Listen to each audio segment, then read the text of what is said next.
new resources available for those impacted by the tornado outbreak. As the long journey of rebuilding continues, our Bella Caracta shares what's being done by the city to make the process faster and easier.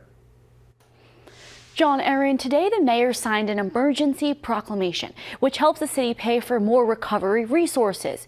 Those resources are already being deployed to help neighborhoods devastated by the tornado. People like Gail Christensen tell me this help is welcomed. It was like a freight train, she says. I kind of prayed and said, hopefully we'll make it through this.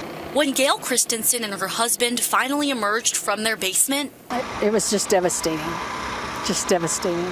Like many others, they're wondering what next. It's just a guessing game right now. She does know one thing. We can't do it by ourselves. Volunteers have come in droves to lend a hand. Everybody wants to do their part. Everybody wants to help. And it's coordinating that help and making sure that they get the right things that they need and get it to the people that need it the most.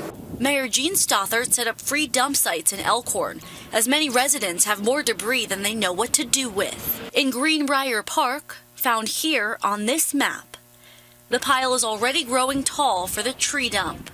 Also new, in Ramblewood, 10 orange dump trucks provided by the city can take everything except the following, included but not limited to tires, hazardous waste, waste oil, paint, lead acid batteries, and appliances, which can be dropped off for free at this dump just down the street from the tree dump in Greenbrier Park.